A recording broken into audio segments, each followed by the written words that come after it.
the truth. There are no coincidences, only the illusion of coincidence.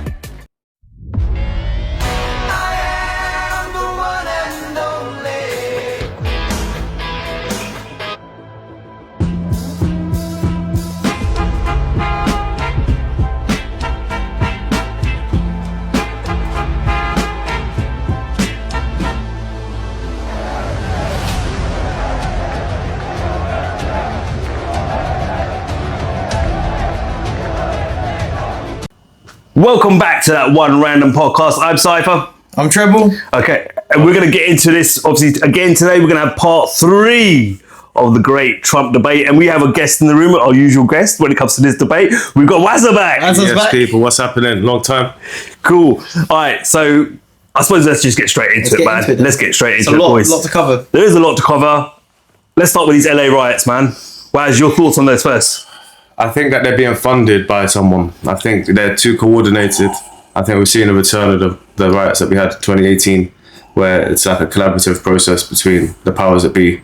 They're trying to cause social unrest to try and tarnish the Trump administration. Treble? All right, you need to break it down for me. What's actually happened? So basically, ICE have gone into LA. Yeah.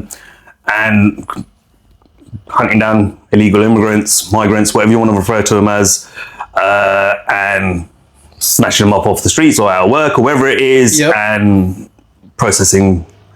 And then the processes aren't happy. Yeah, I think there's a bit of like I can't say, I can only go off what I'm hearing. Yeah, because I can't say that I've had time to go deep into this.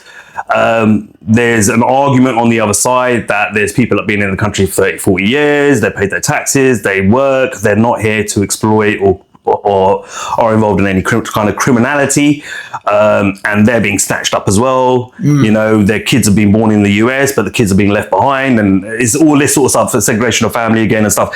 Kind of similar to like, you know, Trump got a lot of heat for that when he first, in his first term, when they were separating the kids from the, and rightfully so, because you don't know if they were the parents. Yeah. But actually, same thing Obama really started, didn't he? Because that's what he first started to do, which was separating kids from the parent family members. Yeah. And Trump just continued that. But in this case, they're actually taking the parents and the kids being left behind. Now you've got no parents. Where are they? You know what I mean? Like you know that these are the child of, and this is the argument. I'm not saying I'm not saying whether this is true. You know me. I would never ever put out there something that's false. So I can't say whether that's true, whether they're saying, but at the same time, I can't ignore the screaming of it all as well. It is part of the argument.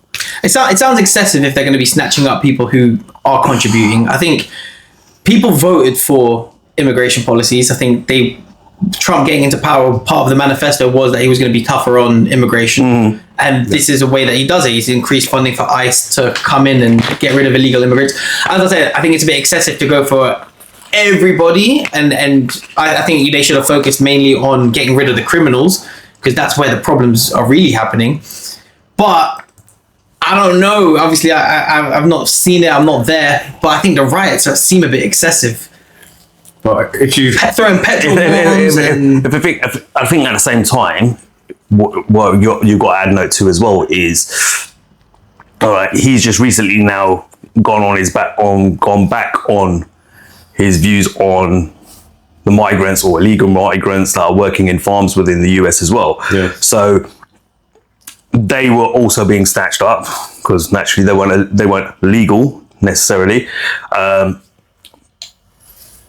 they were getting deported back. Now farmers are screaming like, well, we ain't got no workers now, right? Who's going to do this work? Yeah, the American people aren't going to do this kind of work. And it is hard work. If you ever watched them picking in the fields all day long, picking the fruit, picking the strawberries, whatever it is, cabbages, it's hard work, man. That's like you're doing a whole line. It's not just that. I mean, you know, there's a skill set to it as well. Let's be honest, yeah. Like, and that's not a skill set you're going to develop overnight as well. No. If you were new to that role, it's going to take you years to develop that ability to be able to do that fast at a fast pace. Yeah. So you got to take all of that into account as well, and what effects that can have on farming, food production, economy, etc., stuff like that. So I think he's now turned around and gone and said, right, okay, these guys that are here working in the farms, and yes, they might be here illegally, but maybe we need to keep them here still. as opposed to But shipping them what? off. Keep them here as in let's just let business as usual, or we're gonna try. No, you're gonna have to. Yeah, you'd have to obviously make it legal. Yeah, exactly. Like, All right, that makes obviously that's what he means, isn't it? All right, yeah, that makes like, sense. he's not saying that they can stay here illegally. All right, of course he means like documented, isn't it? Yeah, yeah, Obviously, yeah. you're gonna have to go through that. They're gonna have to go through that whole process. But he's also put that out recently before we move on to the actual riots and what's going on in the riots. So, just to put out all the facts of what's come out recently, Yeah. that's one of them as well. Yeah, he has mentioned that. I mean, but then if you make them legal, then you have to pay them a legal wage. So then, That's the problem that the farmers are going to have to deal with as well, because now you're going to have to pay them that minimum wage, aren't you? yeah. But then, should we be encouraging farmers to be paying less than legal wage to illegal immigrants? Because that's what we're saying. We're justifying that action. That's exactly, we're justifying it, yeah. We're saying it's okay for the farmers to pay them less because they're skilled and they're illegal. I don't have a problem with them. I ain't got a problem with them getting minimum wage. It's just that the farmers need to understand that your cost is still going to go up. Yeah. It won't go up to the point where you're going to end up bankrupted, but you're going to have to understand that if they become legal citizens of the country or green card, however it works in America, Work visa or something. or work visa or whatever, you're going to have to pay them a fair wage, That's which what means I'm you're going to pay minimum wage, which means your cost is going to go up. Yes, but once they got the right to live in the US, they can always go and get another job as well. That's the other thing as well. So do you keep bringing people in now? Because obviously if they go, well, I don't want to work here anymore, well, I've got another job down there's a warehouse down the street. Yeah. So I don't have to work 15 hours a day. I don't have, do you know what I mean? I could work 8-hour days and get and pay my taxes still comfortably and fend for my family, provide for my family at the same time. They're going to take it, aren't they? Let's be honest. And then now you're going to have to get more people from south of the border to come across to do that work. So Sounds like a sticky one. It does. I mean, it's at the same time, how can you pick and choose what profession that you're going to accept? listen, look, let's put it this way, right? Okay. It's the same in this country, yeah? There's certain jobs British citizens, US citizens are not going to do. They're not going to go clean the toilets. They're not going to willingly empty your bins. They're not going to empty out your sewers. Yeah, the shit jobs that you don't want, you need to bring in migrants. You have to bring people from other countries who are willing to do those jobs. It's that simple. Yeah, all right. If you're talking about running a functionally, a society that functions well, where all the pieces are working, you've got policing, you've got this, you've got that, you've got sewage and waste maintenance and all that sort of stuff, rubbish collection, where's that going to come from? Who's going to sit on your checkout at Tesco's, isn't it? You're just opening up the door now for everything to just become digitalized. Serve yourself. Yeah, it's true. Even on the buses, when I remember in my interview, and I was talking to an Afghani, and he was like, "You're young, did you not go to uni and stuff?" I was like, "No." He's like, "But you're born here." I was like, "Yeah, I'm born here." He's like, "Why are you being a bus driver?" He's like, "This is not for you guys who are born here. This is for the foreigners to come in." And I was like, "What?" Funny you say that. I'm a Londoner. I want to drive in London. But he's an Afghani guy. He was like, "What are you doing here?" My first role in management, back when I was 18, okay, I'm not going to lie, had an Indian guy there who was working part-time, but studying, obviously, in uni. And he says, "I don't understand you people." He goes, "You got free education till you're 19. And all you lot, majority of you drop out at 16, 17, and you work here. And you work places like here." No, but it's true though, what you're saying. Think about it. He goes, "You guys are so ungrateful and don't understand how privileged you are." Yeah. And he goes, "But that's probably why, innit? Because we're raised like that." Right. But even he said the same thing what this Afghani said to you. He said, "I don't understand it." He goes, "And then after 19, you have to pay. All you have to do is pay for university." But up till 19, if you've got no guidance, you don't really know what it is that you want to do. So by the time you hit 19 and now you've got to pay for it, you might not have achieved that much. You've gone to school and you've got your GCSEs, A-levels, but school doesn't really set you up for, okay, you're talented, that's why don't you go. Yeah, but the thing is, with their minds is they're coming from impoverished and poverty, so they've got a plan. They don't care. I want to make money. They got drive. Yeah, I've come from being poor, and it's like people coming from ghettos or anything like that, even within our own country. You look at them, they go on and they become rich and wealthy and successful. Why? Because the drive was, I don't want to be poor. Yeah. And that was their drive. Whereas most of us are like, we've got the comforts. I can't be bothered to work that hard. Yeah. But then I also do empathise with a lot of the, I say empathise, but I do see a lot of the young generation now, or the people who have just graduated, they've come out with a degree, can't find a job. They go back in, get a master's to level themselves up, still can't find a job. And then they're like 60, 70K in debt plus student loans. And That's the same in the States, though, isn't it? So they're like $200,000, $300,000 in debt. Like, Yeah. if you want a law degree, you're on about $300,000 of debt already.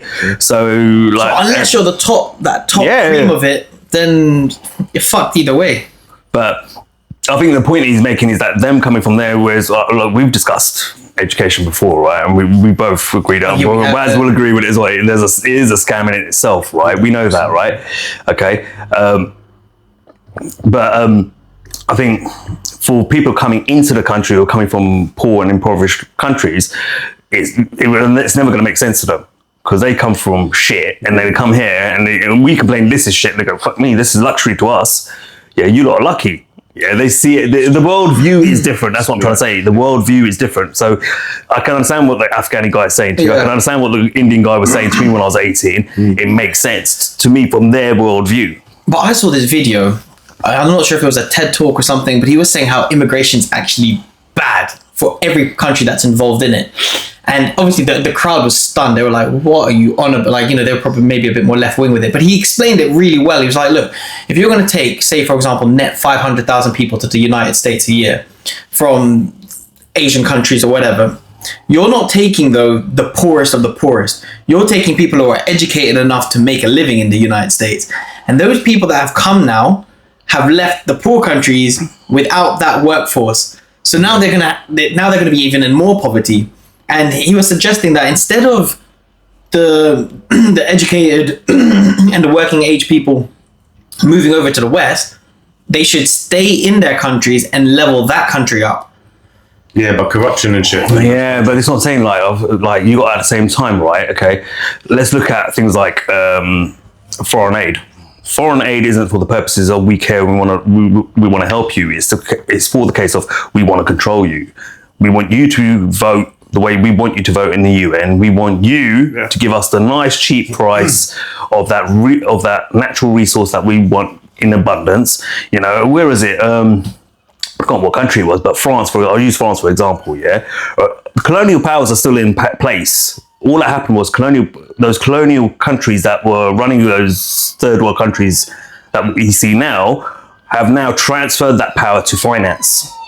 Yeah, they use finance as their tool to keep those countries impoverished and in poverty, right? What you do is then you put them in a position of desperation, and then you take the most, I suppose, corruptible people within that society and you make them the leaders. Yeah, and you say, look, we'll give you this, we'll give you that. You can have a nice Swiss bank account, blah, blah, blah, blah. You get all this. No problem, boss, man. Yeah, and then you do whatever they tell you to do. Yeah, but meanwhile, your people are the ones that are starving, suffering, living in shit, living in unsanitized villages and stuff like that, being exploited, getting paid $1 a day or 50 cents a day to go and crawl down some fucking hole to go and get the lithium or whatever it is out of the ground for Tesla to make their EVs on the cheap, selling it, saying, right, we'll give you 80 cents on the kilo, and then selling it for 300 on the kilo. Do you know what I mean? That's how it works. It's all by design, right? So, but should then the working and the educated class within that population be shipped off to the West? Yeah, but those guys will eventually have to go on and become that kind of corrupt individual to have that success. They're not going to beat that system from within. You don't think so? No. It's impossible. No. I mean, in certain places, unless you know. I know me and Waz have had a few laughs and gone back and forth about Burkina Faso right now, yeah? But that is literally what you would have to do in an African country, which is you're going to have to take that country back and then tell the West or whoever it is, and you agree who you're going to do deals with. Now, don't get me wrong, he's done deals with Russia and China and stuff like that, which they've obviously got their agendas as well, but they're smart enough to know that, well, we're not going to do it how the West have done it for years, which is, enslave you. Yeah. We're going to give you we're going to invest in your infrastructure. We're not going to ask for anything back. Yeah, we're going to do this for you. We're not going to ask for anything back. We'll even be your backup if someone tries to invade you. We're not going to ask for anything back. However, just be our partners. Don't give it to the West. Give it to us. Yeah. Sell your resource to us. And in turn, buy from us. So they've done it in a much smarter way, which makes it feel like a partnership rather than a dictatorship in a sense. So and that's literally what you're going to have to do. Remember at the same time, it was interesting. I've said this for a while now, right? We've created this problem ourselves, right? By putting sanctions on these countries that don't play ball, right? So Europe, America, you look at Venezuela, for example. Now, I don't know if he's a mad dictator and all that sort. I don't know. I haven't done enough research on the guy, right? Okay. But it wasn't just Trump who put the sanctions on him. Biden put sanctions on him as well in Venezuela, right? Why? They're the biggest oil reserve in the world. Yeah. Bigger than Saudi. Yeah, it's like war. And why? The West want control of it. They want you to sell it at a fair deal to them, right? Whoever it is, Europe, etc., whatever. You then they turn and say, nah, naff off. You're not going to dictate to us what to do with our resource. All right, cool. We're going to put sanctions on you. Yeah. Now your inflation goes through the roof. You know, your Burger King meal that cost you $6 one day is now cost you $30. Yeah. People can't live there. So what are they doing? They can't afford to live in their own country. So they're trying to move, yeah. They're going to flee. And where are they going to go? America. Yeah, might as well. From South America to America. So we have to take responsibility as a country as well, as a nation, America too, for that problem. We've created it. Fair enough. We've not necessarily created it ourselves. Yeah. But the politicians that we put in charge have created it. But we have to take responsibility for not holding the politicians to account. They never do though, innit? And that's a problem. So it's a grey area, like most areas are, when you're having that conversation. Yeah, you could turn around and say, yeah, they're coming in and they're taking all our jobs. And but bruv, look, we've done it to them. We put them in a position of desperation where they're now fleeing that country. Don't get me wrong, somewhere like there's an element of criminality. You look at somewhere like Mexico, for crying out loud, the fucking cartels run shit, man. Yeah. Point blank and simple. Like how you can function as a president in Mexico without giving them the leeway they want. Forget it. Like they're so militarized as well. Like I remember when Trump got back in power, there was this talk about invading Mexico and taking on the cartel, and then there were so many ex-military guys saying that's a mistake. Yeah, because these guys ain't no joke. They're not just some cowboys with guns. They're trained themselves. Their guys are trained as well, and they've all got military grade weaponry. They're organized. Yeah. If they want to knock out your tech and invade a spot, they can do it. They're not some joke. Like they're not like back 30, 40 years ago, 50 years ago, where you could just go in there and take them out. It doesn't work like that no more. Damn, it's leveled up, innit? Yeah. The warfare. And why wouldn't they? The more money they're making, why are you not going to level up and protect that investment? Okay, so where are we at with LA? People come over, understandably. Trump's now trying to do a mass deportation. ICE have just snatched everybody and anybody that fits. Potentially, I can't say yes or no that's. Okay, yeah, to me that sounds like sense. I think we should focus. But I do think there's elements. If he's admitting to that farm is happening to the farm workers, then I could say there's probably an element too, where they're snatching people up who are just here and who are here and working and getting on with it. Yeah, that's tough. So, but then the riots, to me, they look extreme.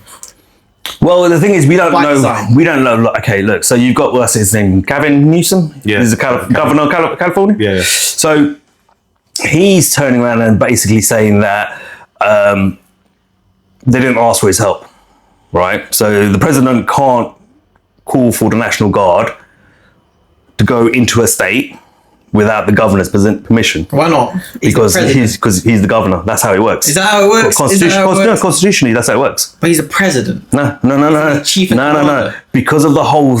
All right. So if you go to, I think this is something to do with the Second Civil War, where you had North versus South. Okay. Yeah. The Union versus the Confederates or whatever.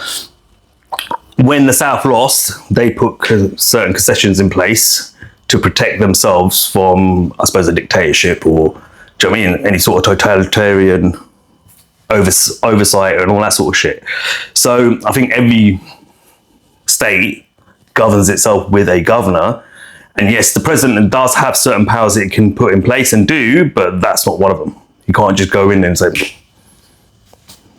I think this is how you need to handle it, so I'm going to handle it that way. What was being said was, yes, there was protests at the beginning. Yeah, police didn't ask for support. LAPD said we had it under control. Yeah, there were probably little elements of violence and stuff like that, but they said it's controllable, we can handle it, and he's gone to send the National Guard in. Then he's followed up with the National Guard with the military big bad no with the military, and the reason I'll explain why that is. I understand the National Guard going in because the National Guard is trained to police its own people, its own citizen population. They're like an extension to the police anyway, but they're also the first line of defense if someone invaded and started attacking military-wise as well. They can play that part as well as a backup. Problem with the military is the military are trained for war. Yeah, they're trained for boots on the ground, kick the fucking door in, chuck you to the floor, shut up, don't move. Do you know what I mean? That, yeah, Stamp on Bin Laden's face. It's like you look at videos of Iraq and stuff, yeah, they go in, bang, kick the door in, everyone screaming, they don't defuse the situation. You just throw everyone on full Call of Duty style, right? Tie you up and interrogation time, right? Yeah. Like, well, okay, are they, where's so-and-so? They might be looking for a specific person, yeah? Or ISIS or whatever it is. Proper warfare. And yeah, and they're not policed to do, and you start doing that to your own citizen population. Now it starts saying, oh, he's a dictator now. Oh, okay, we need to stand up against it. And so I think it was a bit far to bring the military in, the US military in. National Guard, I understand. Yeah, that's what they're there for. But I think how extreme was the violence? At that point, I think only recently, after that, that's when the mock cocktail started. Okay. When they started making, so after that, once you got the military, from what I understand, once the military got involved, they thought, all right, let's make our own cocktails then. Start throwing them. All right, okay, that's when it got involved. That's when it went to it escalated it to, okay. Oh, you're bringing in the US, you're bringing in the Marines? Oh, okay, it's wartime, yeah? But we ain't got no guns, but we'll throw petrol bombs at you. But this is why I think I agree with Wazza, what he said at the beginning, that this looks like it's all by design. I've got my thoughts on it. I'm just giving it to the normies how they want it, they're supposed to hear it right now. I haven't given my actual views. Fair enough. We ain't got to that yet. This is organised. This seems like it's by design. All right. If you want to hear my views, I'll give you my views right now. Right? Okay. I think yes, I agree with Waz. Yeah, it is a George Soros funded Antifa attack. You got to remember, BLM was his brainchild. He came up with that name, Black Lives Matter himself. It wasn't a black person who came up with that name. Yeah, you know me. We know. Treb, you know me well enough to know that I've been very highly critical of BLM. Yeah, I know the bullshit. We've done an episode on it as well. Yeah, okay. But I do agree with that. However, I also agree there is a Zionist-run president on the other side. And I think what they're both trying to do on both sides is bring a civil war out. I think... in my personal opinion, I think Trump tried to do that first time around with the whole Charlottesville thing, and then he was kind of like, we were saying, oh, you know, there were agitators on both sides. You know when the guy ran over all those people in the protests? Did you see that? Oh. Do you remember that? Was that Charlottesville or Charlottetown? Okay. Guy, yeah. And he drove. You had the BLM protesters there, and he ran right over them, and kind of like Trump was like, kind of like being like that about it. But I don't know whether he. Yeah, bro, you're such a joker. Trouble now, it bursts into laughter. You're gonna upset someone, you know. someone's gonna report us for hate speech right now. I'm telling you, yeah. Okay, but my point being is, all right, okay, I feel like that was a small attempt to make it happen. It didn't happen, right? Because you remember during those, I think it was, it was Biden's one. Then Biden takes over, and then you get all these mass BLM protesters and violence and all the shit that we saw going on. But then you also saw white people with their AK-47s out their houses saying like, no, don't come near my house, I'll shoot you. Yeah. And even there was that one kid, in some cases, who came from one state to another state. Kyle Rittenhouse. That's the one. Yeah. And he started shooting black people and protesters. Like, and got away with it. He got to court and he got away with it. What, murdered people? Yeah, he shot him dead. And he got away with it. Yeah. Got away with it. They were going to kill him though. I reckon they were going to kill him. The guy had a pistol. And I think I might have seen that. Yeah. I mean, that was more self-defense, wasn't it? I think so, yeah. But if I'm thinking about the right... Either way, the thought process of, I'm going to go from my state to another state with an AK-47 or whatever assault rifle and start shooting people, fuck me, yeah. All right, but I think there were attempts even under Biden. That's why Biden never did anything about the BLM protests. He never called in National Guard. I don't think he called in National Guard. Never did. It was just local police, getting battered, didn't it? And he let it burn down, if I remember right. But again, another attempt to try and get civil war going. And I think this is another attempt of it. I think Trump's playing his part. I think George Soros is playing his part. And I think the elite's agenda is we want you at each other's throats. To be fair, civil war has been on the cards for a long time. Because remember, you got to think, what's gone into place recently? Palantir. Yeah, so just right, we're going to need to discuss Palantir. So Palantir, basically, in short, right, Palantir, I'm going to give a quick summary. I've, again, not gone deep into it. Palantir is basically a Peter Thiel company. Yeah. Anyone that doesn't know Peter Thiel, go do your research. Yeah. Good friends with Elon Musk. Probably why Elon Musk has apologized to President Trump over Twitter now. Has he apologized? Yeah, because Peter Thiel's probably giving him a slap over the head, like, you junkie. Yeah, don't fuck this up. Yeah, like we're in. Yeah, I haven't seen the tweet. He's apologised. He said he went overboard with certain comments and he takes it back. He regrets it. So something like that. Yeah. It must have been around the Epstein comment, and really, to be honest. Did Trump actually say, we all know it was a Nazi salute, or was that some fake? Did he actually reply and say that on Twitter? I think it was on Truth Social, or... Did you see that? Trump was like... I saw it. He was like, we all know Elon, that was a Nazi salute. Yeah. Like, did he actually say that was fake? All right. No, it was real. Shit, it was real. They really went at each other. But... what was I saying? Peter Thiel. So anyway, he owns Palantir, and Palantir are now going to build databases and profiles on every single US citizen. Yeah. Which is what I spoke about. This is what Wazza was saying the other day on WhatsApp, was saying like you're right. Yeah. Okay, so now they're going to build these profiles. Now, a civil war, even these sort of situations are perfect to bring that into to bring it to life, basically. Say, look, right, now we need profiles on everyone. Now we need digital IDs for everyone. Now we need chipping, we need this, we need that, we need to it was like terrorism, right? So when 9/11 happened, what happened? What do they call it? The Patriots Act. Patriots Act, right? Which means basically they could spy on civilians.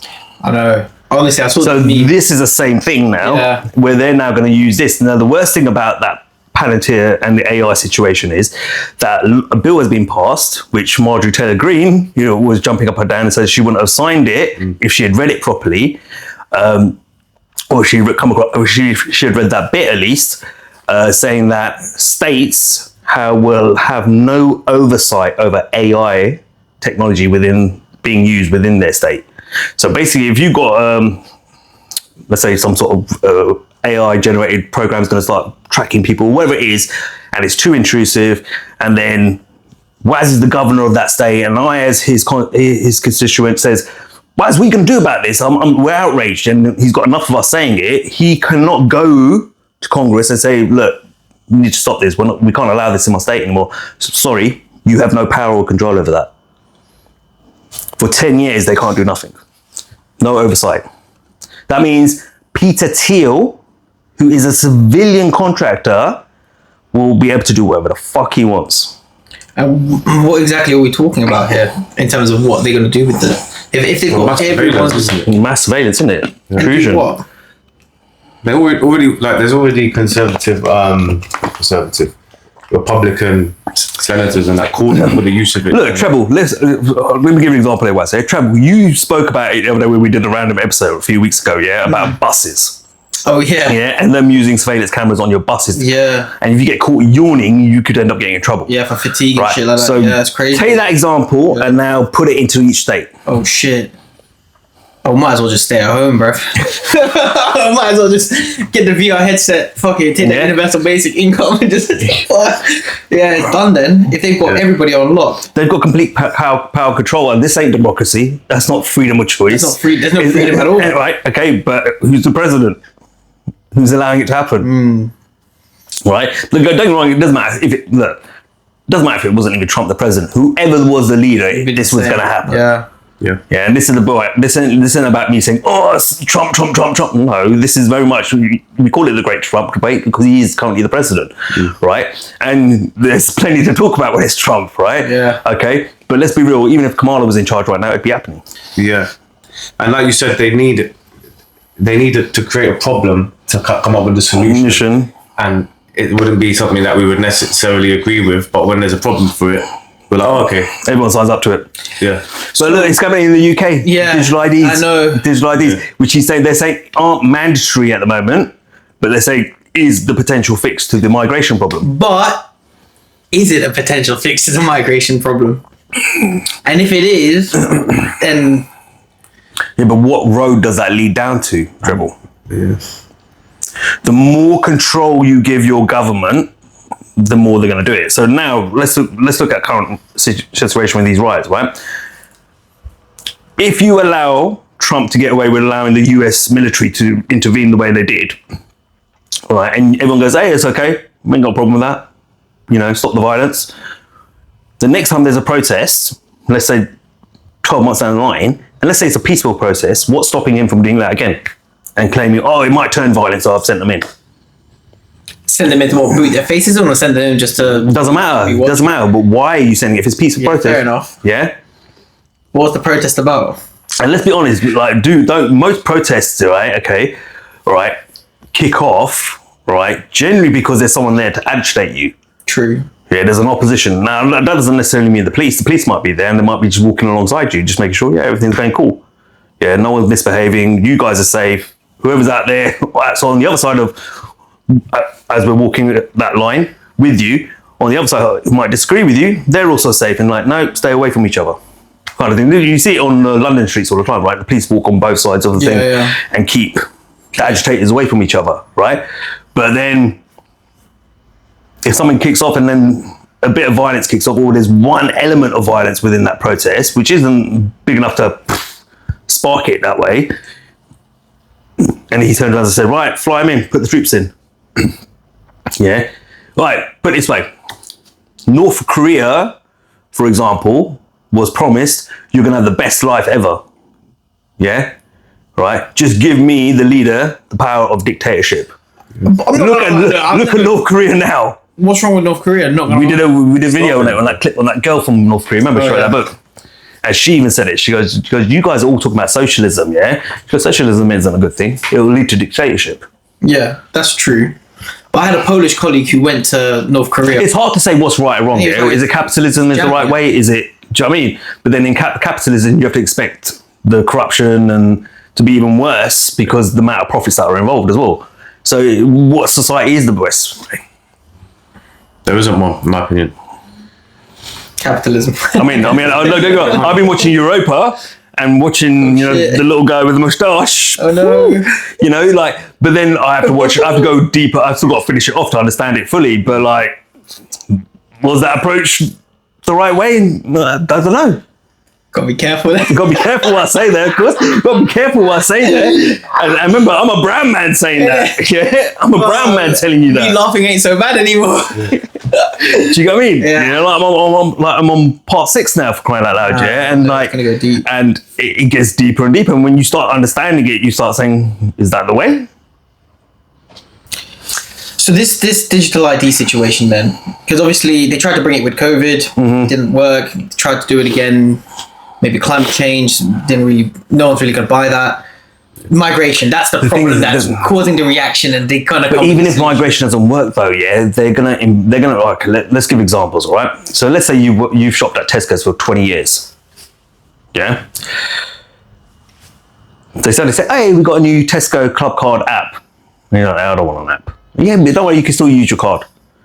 And then 6 months go by, and then you start realizing, oh, offers are a little bit. Or only certain offers that I should be getting now are only exclusive if you've got the app, right? You're going through all this hardship, you're trying to save money, all that sort of stuff. Yeah, there's a cost of living crisis going on. Another 6 months go by and they say, well, sorry, not accepting the cards anymore. You need the app. If you don't have the app, you can't get your club card rewards. What do people do? Oh, fuck it, I'll just get the app. Yeah, you look at even M&S, same thing. Yeah, Sparks card. You were able to do both, yeah? Now it's all on the app. Yeah, eventually they'll put you slowly, they will put you in a position where you will require it. You will need it. But is that not just natural evolution? So if they turn around and say to you, all right, digital IDs, okay, cool, you can't get on a train or you can't pay for a train or whatever it is unless you've got a digital ID, because we need to know where you're going and why you're going. But then, look, I'm just playing devil's advocate here. Firstly, that's a natural progression of technology. We don't pay with stuff in checks anymore. You could do that 20 years ago, 25 years ago. But it's not about paying. It's not about paying for things though, is it? All right, and then use of service. At the moment, I go Lidl. I couldn't get out unless I scanned my receipt. I think the problem. I'd rather just scan my face and let me out. But that was in Lidl, right? So I went into Lidl, right? Yeah. And I couldn't get out of there. Yeah, I didn't buy anything. I couldn't get out of there. I was like, how do I get out? So then I saw a lady using a receipt to get out as proof of purchase that she purchased something and she gave her, what? That's entrapment. You can't keep me. You can't keep me trapped in a building like this. And I looked at the guy, I go, yo, dude, like, he goes, just go out with the next person. I go, yeah, but you realise you can't keep me trapped in a shop. I might come in and you haven't got it, so I've left. Yeah. It's bad. It's bad. That's not. It looks like a prison as well. I went there and it felt like a prison. I felt like I was a prisoner. Literally. Yeah, you feel like a prisoner. But not only that, think about it. If I want to go to Edinburgh for the weekend, what business is it of the government I've gone to Edinburgh for the weekend? I agree. But even if you wanted to go to Edinburgh now, I mean, realistically, you're going to go and buy a ticket, right? And that's... I hear you, but is that going on the government database? And now they say, well, Cypher's in Edinburgh right now. Okay, zoom in. You know, he's brown with a beard. Let's make sure. Do you know what I mean? Let's keep an eye on him. And I pull some hot, fit, white Scottish bird and give her a good night as well. Give her a bit of a rock and roll for that night, yeah? Rock her world for the night, yeah? And then what? Like, how much do you need to know about my personal life? But will it stop the boats?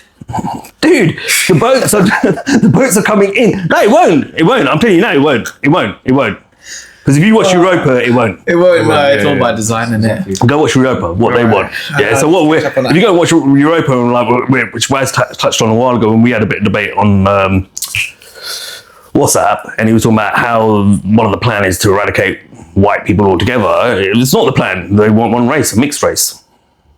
No black bear, brown or black anymore, or white. There's only going to be one real race separate to that, and that's the Zionists who aren't allowed to mix. What's happening over in Israel? I mean, it's going off topic now, isn't it? But, well... What with Iran? No, let's run it back for the riots. Stick on to LA for a minute, and then we'll go to Israel in a minute, man. Like, let's not get veer off too much. I mean, they're funding it. But look, that's what I personally think is going on. I think both sides of the argument, like, both sides, I go... You look at, agreed, George Soros funded on the left, but then you got Trump on the right, and they basically want to trigger off civil war. Civil war to bring about a lot of things. A lot of things, yeah. Yeah. So it's all about control. It's about how do we get complete control? Well, first we've got to allow it to lose control. Yeah, makes sense. And that's how I see it anyway. I agree. Actually, I think because a beautiful bill, it does have that policy in there. 10 years AI and Peter Thiel's creation, the surveillance thing. You need an excuse to be able to pass that, right? So. Is this the excuse? But when you look at it though, how much of it is media also like milking it a little bit? Because if you look at the numbers, there hasn't actually been that many deportations since he's been president.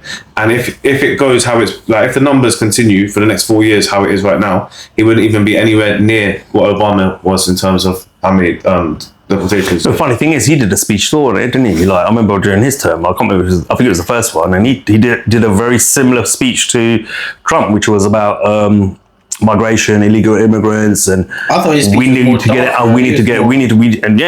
it under control. Problem is Obama was very good with deliverance. Yeah, he made it sound so serious, like it was like. No, but the way he delivers it seems like, okay, cool. We understand it. Like, his style was a lot different. A very cool, calm, chilled kind of response to everything, right? Whereas Trump's very like aggressive with everything. And when you're coming off as aggressive, naturally, it's going to get taken as negative, innit? Yeah. But statistically, Obama deported a lot more people. And it's on, well, Trump's not going to get anywhere near that. And he's also done the U-turn on the farmers. So it's interesting. But I'm getting the vibe now that there's too many powers that be in the government. Like, I feel like in the first Trump administration, I feel like everyone was kind of on the same page. But I feel like now you've got the J.D. Vance side, who is Pete Thiel's creation, essentially. Yeah. And then you had Musk in there. And Elon Musk and Trump don't really agree with many things. Like, if you look at their policies or what they actually believe in, they're not that similar in terms of just general thoughts about like electric vehicles, but also how the way that society should be run. Should you be increasing? Yeah, but Elon was always a Democrat. He was a Democrat initially, yeah. Initially, so and I remember when Trump saying that. Obviously, they bankrolled, the government bankrolled Tesla. Tesla was in trouble at that point, and they bankrolled it to keep him out of trouble, basically. So, you know, I feel like Elon would just shift on any side, like any businessman, to, like, it's like Peter Thiel. Peter Thiel's worked with Obama and the Democrats, and now Trump's in power. I'll work with you, mate. You don't care. Exactly. He'll jump into bed with whoever it is to achieve the goals that are required. But they're setting JD Vance up for the presidency, in my opinion. Give me a sec. Yeah. Cool. Yeah, I have to agree with that, because I'm glad you touched on that point, because JD Vance has been funded by Peter Thiel now for years. Yeah. And before he was very much a never Trumper, and now suddenly he's jumped on that bandwagon. And that's because Peter Thiel told him, like, listen, you're going to be next. Yeah, so kiss his ass, do as he told, be a good boy, just like him. And when he's done, you're in. So this is our chance, like, fuck it up. Yeah. But I feel like there's people in Trump's ear, yeah, there's too much of conflicting things happening. So is it mass deportations, or is it we're going to keep the farmers, yeah? Is it we're turning our back on Israel and we're going to go into bed with Saudi and Dubai? Or is it we're going to fight with Israel against Iran? The thing is, right, Saudi and Qatar, right, okay, are very much pals with Israel anyway. Like, they're not, I know it looks like that from outside. Yep. They're not, they are pals, yeah? Okay, so him doing, I'm glad you touched on that bit as well, because I do want to touch on this, right? Okay, so he went to Saudi, obviously, and showed support for Saudi, etc. And at that time, it was kind of like, it looked, he didn't come out publicly and said he's turned his back on Israel or Benjamin Netanyahu, but it looked that way. That's what was going on. He then also turned around and also publicly turned around and said, I think the UN should make Gaza a freedom zone, which the US will oversee, yeah, and rebuild it and do all that shit. And I was like, how's that any different to what you said originally, which was, we'll take it, move the Palestinians out and turn it into something great, yeah? It just sounds like he's trying to find a nicer way to sell it to his supporters so they will stop saying, we didn't vote for this. Do you get what I'm trying to say? Yeah. That's what it feels like. Yeah, and then what will happen is that they'll still move the Palestinians out, rebuild it, sell it to all Jewish settlers and say, well, they're already here now, innit? We might as well just give it to Israel and let them live where we put them. That's it. It just seems like a nicer approach to doing it. That's how it looks like to me. I don't think he's turned his back on Israel. I think he's got an ego, Netanyahu's got an ego, and Netanyahu's approach is, I want to eradicate everything in that place. I want to level it all. He's already leveled it, but I want to kill them all. I want to get rid of them all. Yeah, and it's not just about Hamas. It's not. I've said it. They control Hamas, so it's not about Hamas. I want to get rid of all of them. Yeah, wipe them off the planet. Whereas Trump's probably thinking like, that's not too smart, man. I don't want to look like the mass murderer of the Palestinians. Yeah, like, how about we find a better way to deal with this? You can still get what you want. Just let me work my magic. Yeah, let me talk them into shifting them out, rebuilding it, and say, look. And then we quickly move all the Jewish settlers in that want to move in from other parts of the world, and say, look, they're all Jewish here anyway. You might as well just give it to Israel. Job done. So nice and quiet without anyone getting mass murdered, right, or wiped out off the face of the planet. And then Yahoo, he wants to drop bombs and just get rid of them all. Yeah, he don't care about none of them. So I think that's where the problem is with that relationship. Other than that, I don't think his loyalty to Israel is still there. Remember, he's funded by AIPAC, man. Yeah. So crazy. The whole Israel situation is so mad. Just the other day, I couldn't believe what I was reading. Turkey and Saudi Arabia have been shooting down Iranian rockets on behalf of Israel. Oh no. So it's not just UK and America. See? Turkey and Saudi Arabia are... Muslim countries, isn't it? Yeah. That goes to show you there's no such thing as a Muslim Brotherhood. Yeah, that's all bullshit as well. Absolute nonsense. Is it not crazy though? We're talking about, if you look at it face value, we're talking about a nation that with closed borders, trying to expand their borders, Yeah. keeping their, not allowing anyone in, eradicating a race, and they think that they're chosen by God. Isn't that what happened in the 1940s with the funny man with the mustache? Is that not exactly the same thing? Exactly. Yeah, exactly. But you know, It's mad. you've got all these countries defending them, and then they attack Iran first, and then you've got Starmer talking about Israel needs to defend itself, even though they're the ones The attack the country first. Yeah? gaslighting is crazy. And then people will turn around and say that they don't run the ball. I know, honestly. It just cracks me up. Like, this attack on Iran didn't even attack them. There wasn't even no signs of it. They said it's a preemptive. I go, to what? You're the one with the nuclear weapons as well. Like, I don't get it.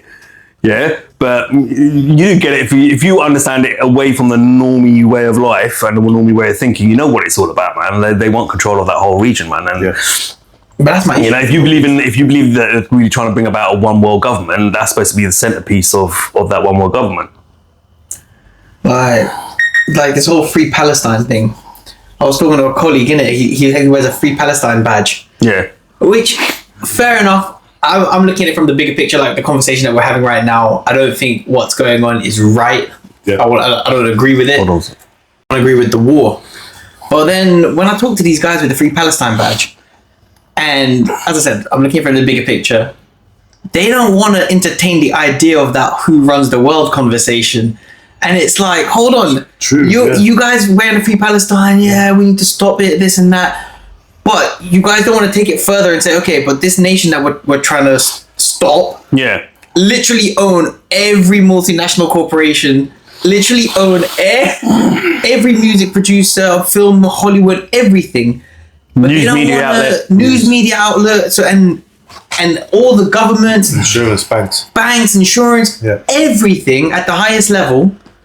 But they don't want to talk about that. They don't want to entertain that. Literally, they just looked at me and were like, look, we just need to free Palestine. I'm like, I get that. But, you know, it's a bigger thing. It's a bigger thing. Palestine is a symptom of the bigger thing. The bigger thing, that's exactly what. And if we can just raise awareness or start to tackle that bigger thing, then the Palestine situation... I agree with you. You're focusing just purely on Palestine and Gaza and what's going on with the people of Gaza, but you won't entertain. I get what you're doing. Basically, in short, you're saying is they won't entertain the actual fact that the Zionists control the world. And actually, the bigger problem is that everyone come together and actually focus on the real problem. Exactly. And if you get rid of that problem, guess what?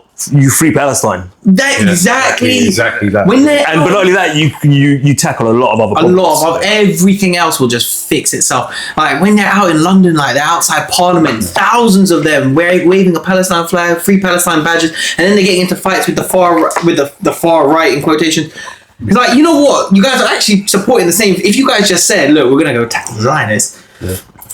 Things would open up. Well, it's because a lot of it is performative, so they actually don't care about the main problem, which is the Zionists running the world. And as long as they got their film, because they've all been programmed and to believe that that will be seen as anti-Semitic. Exactly. Yeah, but like it's only anti-Semitic if you're attacking all Jews. Yeah. We're not talking about Jews. There's good Jews out there. I've heard them. I've listened to them talk about it and stand up for Palestine. Yeah. Okay. I'm talking about the Zionists. Yeah. The Zionists aren't Jews. No. And they're something else.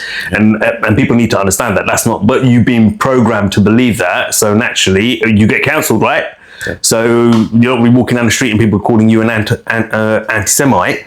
So people are fearful of that. So you watch Europa, man. Like, I got to touch on it. And you know what? It's all part of the plan. The whole idea was to make sure that there was this anti-Semite agenda that they were going to put out. And the rhetoric was there. Yeah, it's there. And then whenever you talk badly about Jewish population or the Zionists in particular, at all, it's going to be deemed as anti-Semitic, and no one will ever dare doing that because the world's been programmed to say, nope, you're a bastard, you're an evil piece of shit for supporting it or pushing it or whatever it is. And actually, in fact, all you're doing is being critical of it. Yeah. If I'm critical of the Israeli government, I'm not an anti-Semite. I'm an anti-Israel government. Fuck yeah. doesn't make me an anti-Semite. No. So I would have to be against every single Jew. Yeah. And I'm not. I think the whole racism conversation is so overused, and it waters down the actual conversation because we're not saying. Well, come on, man! Look how they labelled the little moustache guy, right, as a racist, right? For like apparently he snubbed Jesse Owens when he won his 4 gold medals in the Olympics, and actually he didn't. He gave him a special trophy, a special gift, to saying, "Well done, man! That was impressive." Jesse Owens, in his own quote, in his own words, I quote, in his own words, you can go read it, in his biography, literally turned around and said, he said this, right? I was treated better in Berlin and in Germany than I was in America, than I've ever been treated in my own home country. Yeah. He goes, when I went there, he goes, they treated me with the most utmost respect. When I won or I performed well, it was standing ovations for me and they were cheering for me. He goes, even the little man with the moustache looked at me and nodded his head as to say, well done, that was amazing. He acknowledged me. He goes, when I came home, he goes, no one acknowledged me. No one gave me a congratulations, pat on the back. I was still called the N-word. And the president at that time, which was Roosevelt, I think, didn't even invite me to the White House to say, well done, you made your country proud with 4 gold medals. He goes, but when he walked the streets of Germany, people were rushing him, not to racially attack him, but just wanted to shake his hand. Legit though, isn't it? He goes, I was treated like a king in that country. And he goes, and I came back home, I was treated like shit.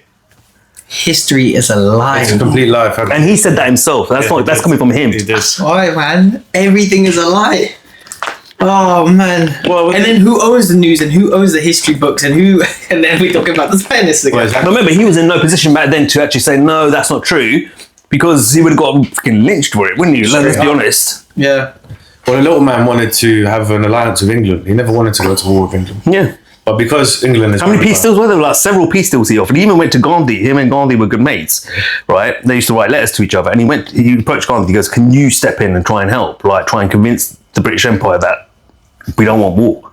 We want peace. Gandhi, and that was his last attempt, I think. And Gandhi even tried, even though the problems with India wanting their independence and stuff. Gandhi tried pushing that for him, for the little man. Flat no. The problem is, the little man probably thought that England was ran by England, but it's not. It's not any different. I think he slowly realised that it wasn't. Yeah, over time. Yeah, he definitely slowly realised. That little guy, the guy with the moustache, had a lot of friends. Actually, he was friends with Henry Ford. Henry Ford supplied him all the engines and all the cars. Like literally, those. Are we allowed to say the N-word? Just say N-word. Well, not the. Oh, the other N-word. With the moustache guy. Is that a bad word? Who knows? Right, who knows? that regime, yeah. His team. N-word meaning World War II N-word, right? Yeah, World War II N-word, right? That's all we're gonna say. Not gonna drop some hard R on that. yeah. That team, that military group, yeah. All their vehicles, if you pop the engine of the hood, in the engine manifold, it says "Made in the USA." That's like Henry Ford supplied him all the cars, and that guy gave him a medal to Henry Ford, and Henry Ford had it in his office, like an N-word medal. Yeah, because he had support in his office from certain Henry parts Ford, bro. You know what, they lied a lot though. Like they made it out like all Africans fought with the British Empire, all Indians fought with the British Empire. A lot of them did, but there were a lot of who went to the support of the other side, man. Yeah, oh, man. There's a lot of them. Even find out about even within Europe. Yeah. The Allies weren't that strong among the Allies. There was a lot of support for him as well. There was, but the powers that be can never allow him to win. But history's written by those who win the wars anyway. Yeah, exactly. So what we learned because it's pure indoctrination. If you're on the TV now, there's going to be a documentary about it. Yeah. So every day you just get people programmed. This is what happened in World War II, and this was the outcome, and this is what they were trying to do there, and they don't tell you what happened in the build up to that. You know, they don't want to tell you the fact that they crippled that country with the Treaty of Versailles, and absolutely like there were buckets of fucking cash just to go buy bread. Yeah, they were using cash to heat their house instead of burning wood. Probably it was stupid. The inflation, the hyperinflation in Germany after World War I was crazy. Like every woman literally had to sell herself. Even little girls couldn't even make money. Like literally. That's the only way they can make money. Yeah, so you've created a society like that, and then you wonder why, like, someone along the lines of what he was saying would succeed. But then again, I watched JFK to 9/11. Yeah. We'll talk about this like the other day, and it was saying that the shadow government of the US funded him in the first place. So like he was a bit of a puppet. So I don't know. It depends how you really look at history or what conspiracy you want to delve into. All in on it. Everyone's one big club. They say, he fixed the economy, but did he fix the economy, or did they cripple the economy and then they bought everything at a cheap price? They bought all the businesses and all the stock in the country and then invested into it, increased the profits again, and then they're the ones that make the money, and they just like funded him, so he succeeded. That's exactly what they did. What you mean, the little man? No. So So there was I was going to touch on that because there's obviously information about that as well, where obviously they crippled the economy, like you said, and they went in and bought up all the resources in terms of business and economics resources, factories and all that. They're cheap, right? And then mass producing or whatever they were making in there. All right. And then the story goes that it was actually Wall Street that funded him the money to put Germany back on its feet. Now, whether his agenda was to ultimately, I'll take your money, but I'm going to use it to the way I want to use it, and I'm going to screw you guys over and free Germany from this stuff, or was it part of the plan and he was a puppet? Who knows? Yeah, both. Right. There could be an element of both to that, for all you know. Yeah. But all I know is obviously when you're watching those documentaries in Europa and you're watching it and you're like, wow, okay, you put X, Y, Z in place. So it's one of those ones like, what do you believe as well? A little bit like what makes sense and what are you seeing when the information is being provided to you? What makes logically more sense? And I could probably believe that he probably took it with the intention of saying, yeah, I'll be your puppet, and then turned around and said, nah, I'm not going to be your puppet. And they were like, nah, fuck this. This guy's fucked us over. Yeah. And then it went for it. But then you look at it after World War II, what did Rothschild do? Rothschild stepped in and bought Bayer, the pharmaceutical company, and gave birth to the pharmaceutical company and world and big pharma and all that sort of shit. So it's just, and now you look at Germany now. Yeah, you look at Germany now, under manners, under the thumb, under controlled. Do you know what I mean? All that stuff that they've been trying so hard to implement in Germany throughout all those years, firmly in there now. That's it. They've suppressed the hell out of the native population of Germany. Meanwhile, and the thing is, a lot of people are saying, well, he was saying that Germany should be just for, the white Aryan and all that sort of stuff. When you actually listen to what he's trying to say, right, is that, yes, Germany, we want Germany for Germans. Yeah, but India should be for Indians. Yeah. Well, China should be for China. Yeah, Africa should be for the Africans. Yeah, it doesn't mean I want to wipe them or enslave them or anything like that. That's not what I'm saying. Yeah. What I'm saying is that each country should have its nationality and have its heritage, its race, etc., and all that stuff. Doesn't mean. And then there was I can't remember who the other woman. She was from India, right? I think she was a novelist or something like academic or something like that. At the same time when he was saying it, and she said, "Yeah, I agree." She goes, like when you go to a garden. Right, you don't see roses and lilies all mixed in growing together, do you? No, you see the roses over here, you see the lilies over here. He goes, every plant to itself, right? And it looks beautiful. And that's what we want the world to look like. Every country has its heritage, its history, its religion, its whatever, and we all live peacefully together. What happened? And we're all allowed to live, do you know what I mean, and earn and have a good life. And what happens with That sounds pretty good to me. Like, do you know what I mean? You wouldn't have all these problems we're having now. That shouldn't be a problem to anyone. I mean, that should just be. I want to go to another country and it be different to what I'm seeing in this country. That's the beauty of the world. Yeah, that's having flights that we can go to these places, have like access to it. I don't want if I'm going. As like I always say, when you go to these islands, like these Greek islands and stuff, these party islands. You're going there and you're just meeting people from like Leeds and Newcastle. I could do that in England. Yeah. I don't want to do that. I want to go to Greece and I want to experience Greece and see the Greek people and the food. And you can have that same night for cheap, yeah, by just traveling to Leeds in the summer. Straight up. Done, job done. Why do I need to fly to Greece or Ibiza to experience that? Exactly. That's true. But as we go back to the powers that be, and they want everyone, like you said, to just be one. Not race, I guess, just the human race, where like there's no cultures, there's no national identity. It's just one big globalist cesspit. The coexist movement and stuff. And we're going to lose the beauty of the world through that. There's only going to be one, right? And that's going to be the Zionists, who are absolutely not allowed to mix. Yeah. And it's written in their religious book of law. They are not allowed to mix no matter what. Wait a minute. Right? So they will be, but then what that does mean, he goes, what they were saying, if you watch Europa, what they are saying in there is that by having a complete mixed race, there'll be no anti-Semitism towards us, because they're all coming from different backgrounds and their own persecutions and stuff like that. So therefore, they're not going to persecute us, and that way they're easier to control. But they also want to keep 500 million Chinese and Japanese because they've... Yeah, I've read that one as well. Yeah. Because apparently they're the most obedient in terms of, and obviously they're technical as well. They pick up all that technology and stuff. Yeah. How they adapt themselves to that and learning that and building that. Quick time, run it. Makes sense. They are advanced. China and Japan, very advanced. They are and obedient. Like obedient is the main reason why they want them there. Because everyone else, a bit harder to control. Hindus, isn't it? You know. And that's all that pride is instilled on people, isn't it? As well. Damn.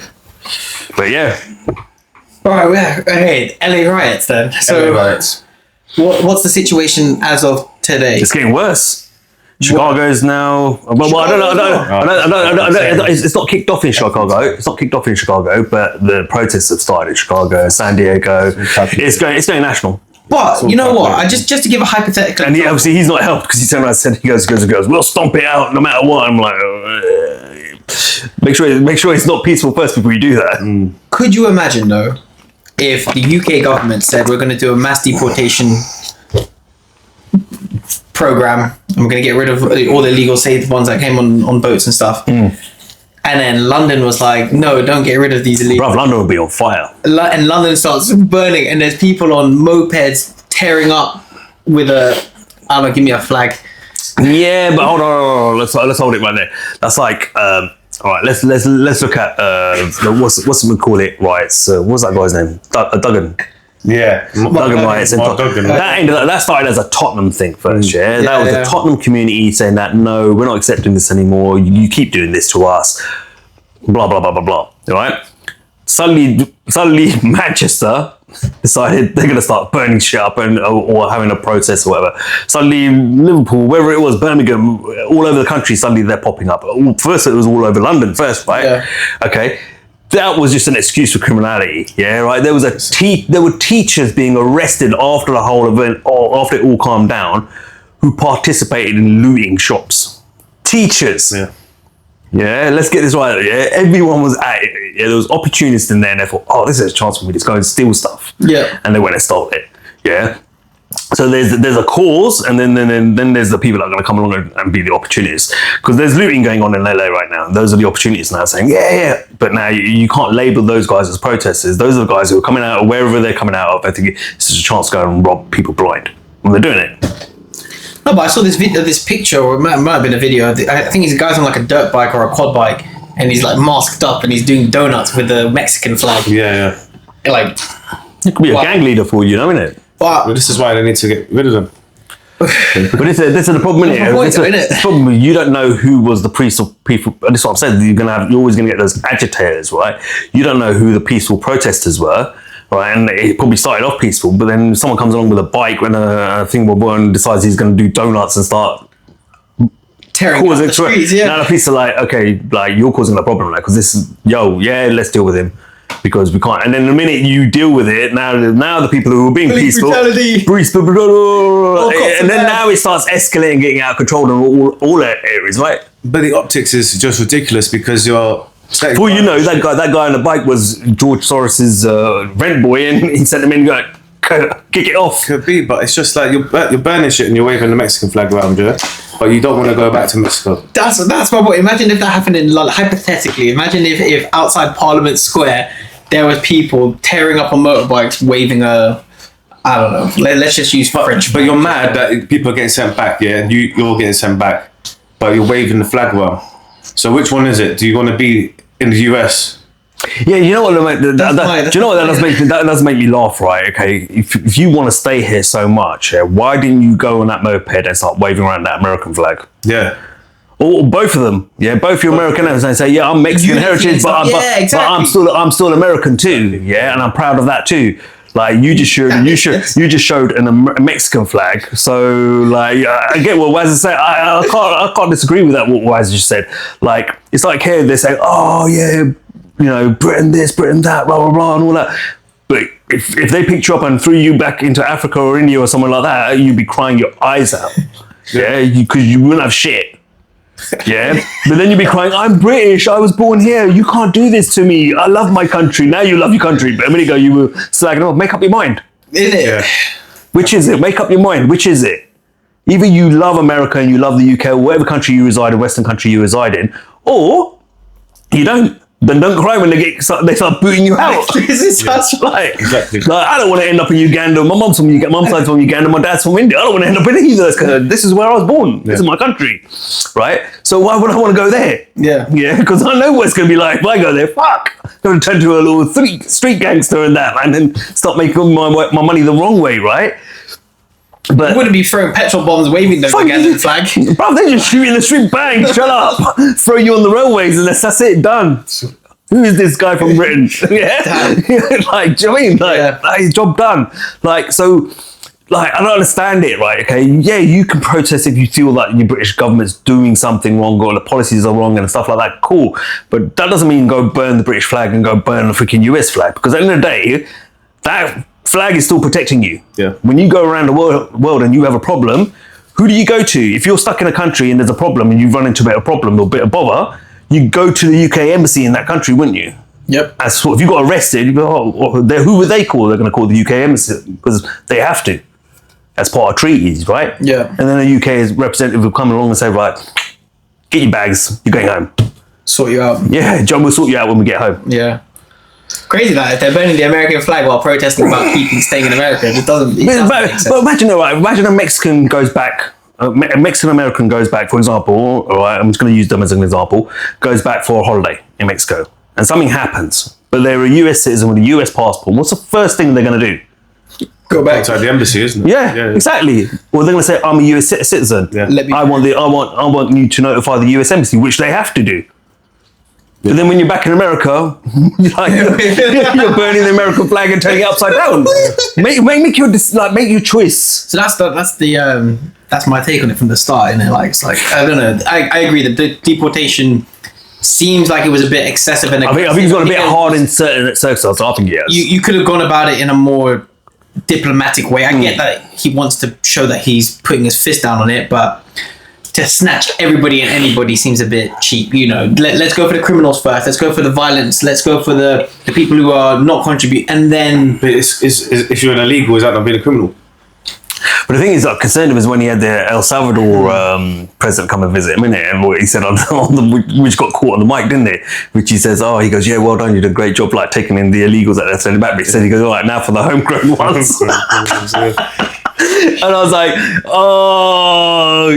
that's it. Like, Everybody. but then I thought, is that by mistake? Did the mic catch that by accident? Probably not. I think it was tongue in cheek as well. Wait, what? Say it again. He said. Yeah, no, there might be that's awful. I know, but homegrown ones. He was saying, he's obviously deported a lot of people to El Salvador who are illegal, essentially. Yeah. But what about people that are born domestic criminals, essentially? so if you had El Salvadorian heritage but you were born in the US, because now for those ones as well. Who said that? Trump? Yeah, Did he actually? he said it to the president, El Salvador's president. All right, that's I don't know. But And he even didn't turn to the cameras and actually said it as well. It's like, this guy. damn. El Salvador guy is doing a great job though, that guy. Bukele. Oh, listen. The one who cleaned up his prison system. Listen, dude, he just snatched up all the gangs off the street. He said, fuck it. He goes, I don't care about your People legal are loving life now. I don't care about your legal rights. Snatch them all off the street. I'm the president. I've told you, get them all off the street. I think I saw. And now you look at El Salvador, which had the worst gang violence problem in the world. I think it was the number one unsafest country in the world. Now it's gone down to like the least dangerous or the second least dangerous country on the face of the planet. I know. I saw the prison video. It's literally like 30 man. But a lot of people, one cell. but It's just hard floor, no pillow, no nothing, just hard floor. And everybody, the camera was panning in it, and it was just like all 30 of them all had face tats and everything. And they were like, "So this is your life now for the rest of your life. You just get your this is all your shit." And then they're like, "Yeah." But it puts out a real good hard warning as well. If someone decides they want to be a gangster, they want to be a thug, they want to be a street, they want to start a gang, it's like, that's what you're gonna get. When we catch you, that's what you're gonna get. Eventually, no trial, nothing. Well, your tattoos incriminate you. That's it. I mean, if you're gonna get a gang sign tattooed on your face, Yeah, I feel sorry because I saw a documentary. So there's one guy who left one of those El Salvadorian gangs, and he's in the middle of getting his tattoos removed, right? So he's going for sessions, getting removed. And I thought, fuck, if that guy's ended up in prison, yeah, I feel for him, man.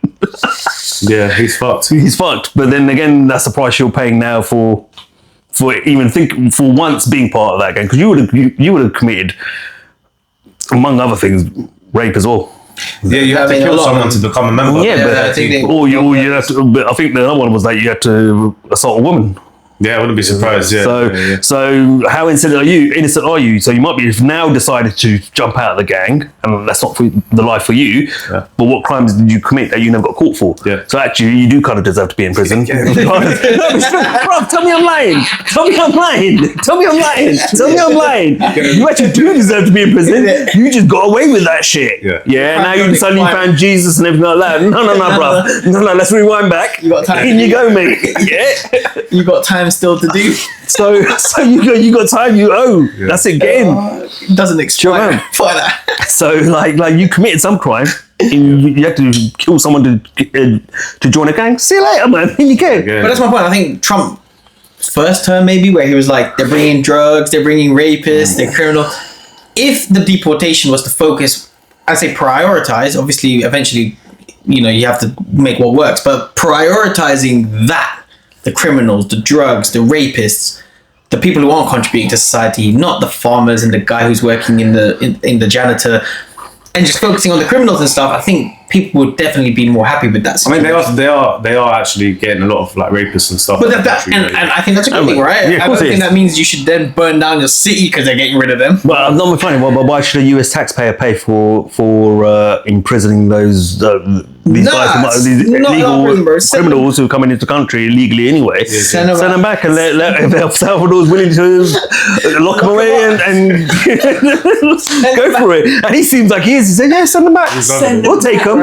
He's not even rejecting them. He's saying, yeah, Trump, send them over. Send them. We've got plenty of space. Don't worry. I'll build more if I have to. He don't care. He's like, but like that's what's needed though. And from that perspective, look, as I said, I don't agree with. I mean, you know what the biggest thing is. Right, I think that left. I don't know whether it's right or wrong. I know we're having a good joke about it, yeah. But they're saying the due process isn't there. So whereas you've got a right to trial, evidence to be provided, that you're part of a gang and all that stuff, and not just being associated through your tattoos or what you got on your. That's the bit where the argument is. So where is the data that ICE are getting to? A lot of it tattoos give away big dead giveaway of whether you're affiliated or part of a gang.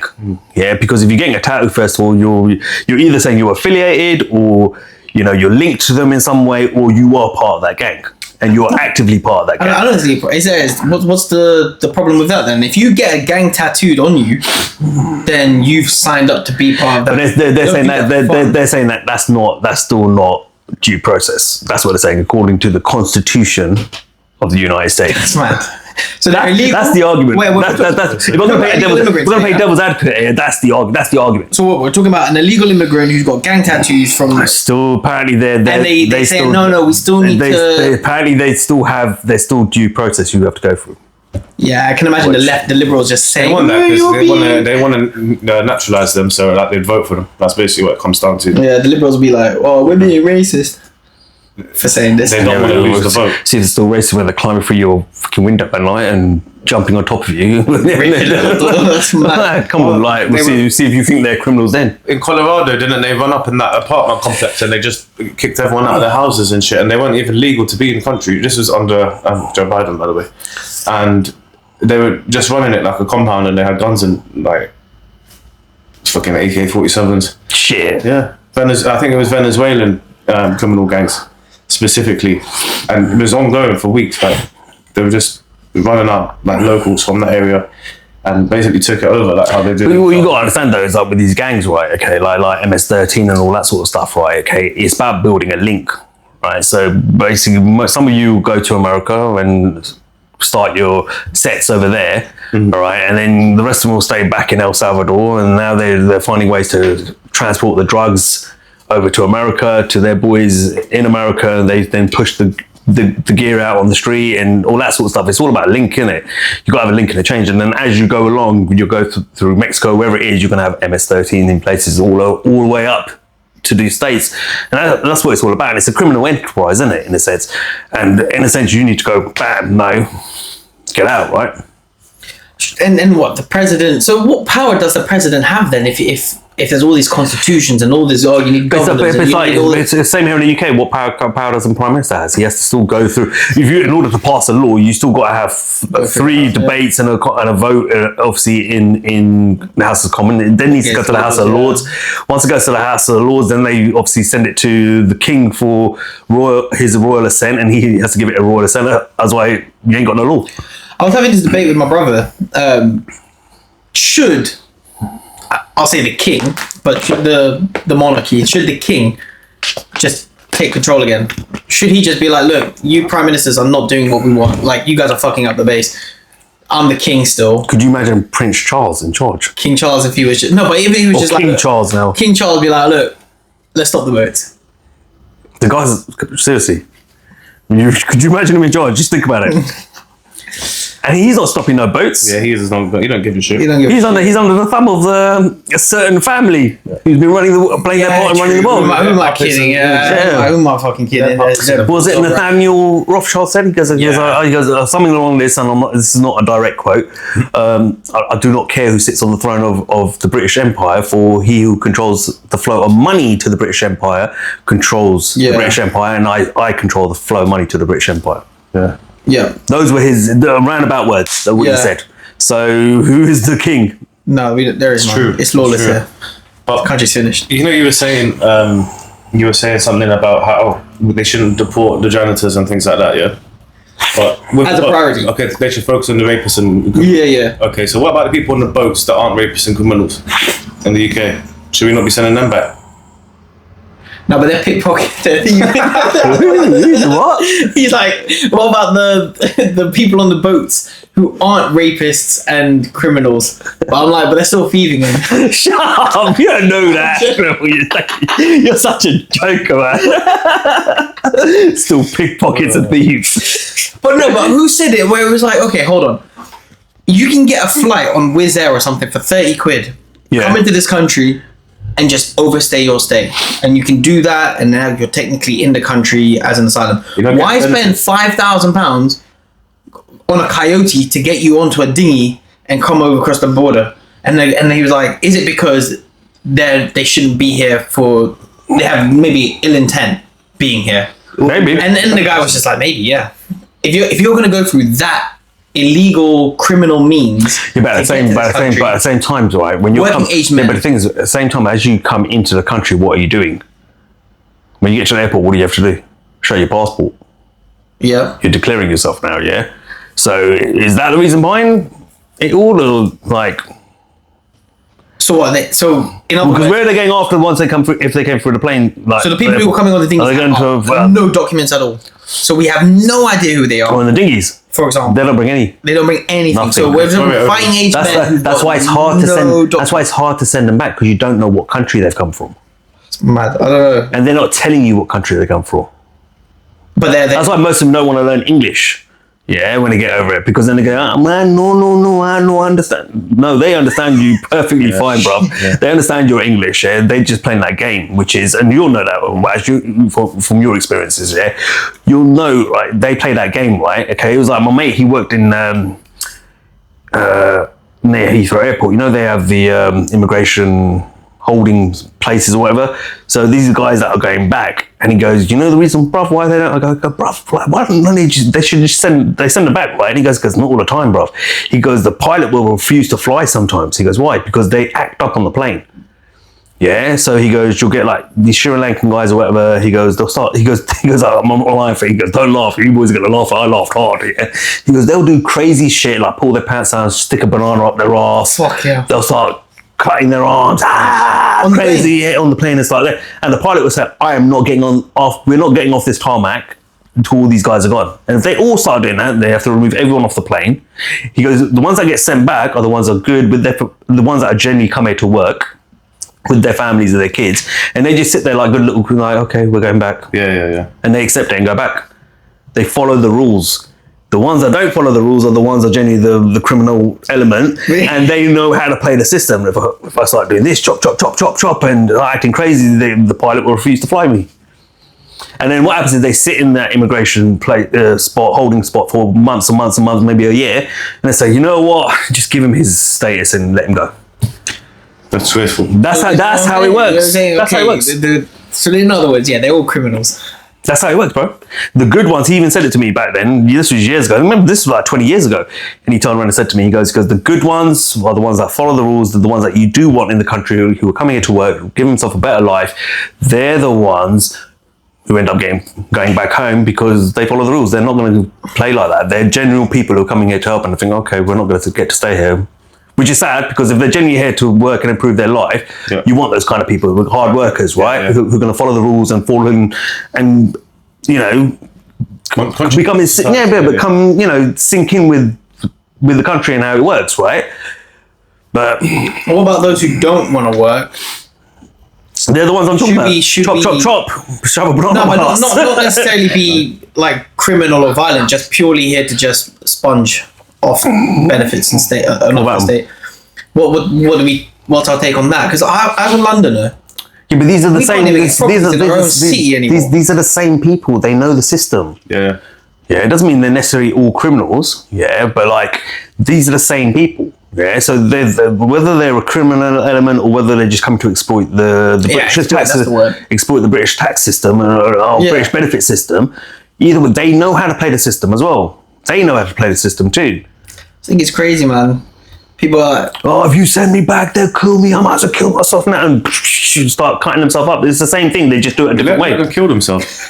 It was me saying, I would have gone like this. I would have taken 2 steps back and said, yo, you got to kill yourself, do your thing. They go, wait, call the paramedics in a minute. That's what we call freedom in this country. Anyone else? Yeah, because you're going to end up dying like this one here. You're bleeding out. It's mad that this country gets taken for a riot so easily. But the thing is, it's that whole, it is the liberal side of things, the leftist side of things that comes into play. You can't do this, it's humanitarian rights, it doesn't matter, they're still people, we're human beings, and yeah, I get it, but like, do you really want them in your country? Like the naivety, and it's like, you saw it when they said, like, hey, you willing to take one in? No, those videos made me laugh. Definitely not. I got no I'm trying to get people to sign up to agree to let a migrant live in their home. Like, oh no, I haven't got enough space. I've got a studio part. Oh, you haven't got. You believe they should stay here? Yeah. And then it's just like, come on, man. Just not near me. Just not near me, and that is what it comes down to. That's what it comes down to, bro. Like, you're right. Whenever I look at it, I just go, then your cause is bullshit. You're bullshit. Get the fuck out of it. You're just trying to be part of something and say, hey, but this is what I did. Rioting and waving flags. It's crazy. Doesn't make sense, but anyway, man. Anything else you want to add, man, before we close this off? This one off. The riots hopefully can come to an end soon. Ultimately, the people that are waving the flag of the country they don't want to go back to need to figure out what they believe in. And if they're setting fire to shit, they need to go. I think that's just what it comes down to. I think the Californian guy's trying to run for president, so he's trying to also use this for a bit of... Oh yeah, I think he's the front runner for the Democrats. The next one, definitely. So he'll be going up against Shane Grant. LA's a shithole. Is he the same governor that's was he the one who cleaned it up for China and then for Xi Jinping, and then there was literally human shit on the floor. Like LA is fucked, and if he's the same governor, then no water and the water cannons and the crackhead situation. It's just bad, man. Place is so it's Skid Row, man. It's getting bigger. I think Cali needs to focus on their priorities. Need to be like fixing the fundamental issues they've got in that state, because there's a lot of them. There's too many homeless people, too many drug addicts. The fact that there's fires because they don't get rid of the dead trees, which are the most flammable out of them all. The fact that there's no water for the fires because they don't want to, make that smelt fish go extinct. So they just let the whole fucking place burn down, and then people can't even get insurance because it's an act of God. Like, actually, you know what? They got that laser weapon in it. Well, it could also be the laser weaponry, but it's the fact that he thinks, with all that being said, he's just gonna be anti-Trump and it's gonna get him somewhere in politics, and it might. I mean, that's how it might work, because in the end of the day, there's still enough supporters. There's still enough supporters of the Democrats to kind of pushed that a little bit. It was a landslide, at least. But at the same time, like, yeah, I do believe he's the front runner. But like, yeah, I agree with what you're saying. Like, you know what? The ones that generally the ones that are coming here to work and make their life better. Yeah, doors open, man. Come in. I got no problem with it. But if you're gonna come here and just live off benefits and say I don't want to work and I can't work and all this and sponge of us or worse, I ain't for that. Yeah, I'm all right helping you for the first maybe 12 to 24 months. So after that, you should have learned the language, understood how the country works. Our traditions here, so yours are welcome. It doesn't mean you try and overthrow out whatever traditions are already in place of this country. You integrate. Yeah, right, and you get on with your life. You pay your tax. You work. You pay your taxes and play your part, right, within society in the right way. If you're coming here to exploit it or take the piss, fuck off. Yeah. Right, I suppose that's the same in the US. I would say for most people, and I don't disagree with it. I think, as we said though about LA, ultimately it's all by design. Civil war, bringing the problem, reaction, solutions, basic theory. We all know that. Civil war. Create the reaction. The thing is, you know what? They've not been able to get it happening. I think both sides are obviously we want to come out of the normie state now and go into, you know, the more conspiratorial side of things. Always. Yeah. All right. The thing is, they keep trying to trigger that and it don't work. Yeah, because no one, the people that you're trying to get to pull the trigger won't pull the trigger. On one hand, sometimes I feel like obviously they're trying to push the right supporters to kind of pull the trigger on that. And then right now, it very much feels like, even with BLM back then, but even right now with what's going on in LA and stuff, they're trying to get the left to pull the trigger now. And trying to prod them and poke them and say, come on. And the mock cocktails are like, and kind of like you've pulled a little bit of the trigger, but you're not fully gone bang kind of thing. Do you know what I mean? You've not repeated it enough to be able to get the guns out. I think Soros is very much sitting there saying like, yo, what's it going to take to get these guys to get some guns in their hands and start shooting back? Yeah, that's what we need. Well, the digital IDs and the solutions are. Have you not seen that clip of the lefty in LA who turned around and said that we need to do this, we need to do that, but we also need to militarize? He literally shouted it out and said we need to militarize, and that's when I said that. Anti-gun. No, hypocritical, isn't it? Like, so, so anti-gun or not, but he was saying we need to militarize, we need to organize ourselves like a military structure and all. I was like, so like a militia, right? Yeah. Antifa that. So it's all crazy stuff. So it is an invasion. Hey? It is an invasion. In a sense. Yeah. All right, cool. Listen, we're going to cut it out at that point. Yeah, right. As always, like, share, and subscribe. If you enjoy the content, share the content. Of course, hit that notification bell as well. When you hit the notification bell, make sure you set it to all. Yeah, because YouTube does a little trick. They'll set it to personalize and you won't get all our notifications. But if you set it to all, you'll get all of them. All right. Make sure you like it. Even if you didn't like the content and you made it to the end, do us a favor. Yeah. For the time spent, just hit the like button. You don't even have to share it. Yeah. Okay. Leave a comment whether you loved it or not. Leave us any links you want us to react to. We'll happily do so. Treble. Yeah, get involved in the conversation, and then you'll see. Like, we'd love your opinion, your feedback. Tell us, do you agree? Do you agree with Cypher, Wazza, me? We're trying to build a community here, yeah. So. Free, critical, independent thinkers. So join in on our movement. Yeah, I suppose. Yeah. Thanks to Waz for being on the show again, of course. Yeah, we will have him back for part 4, no doubt. Okay. But like I said, like, share, and subscribe. Until next time, this is Cypher.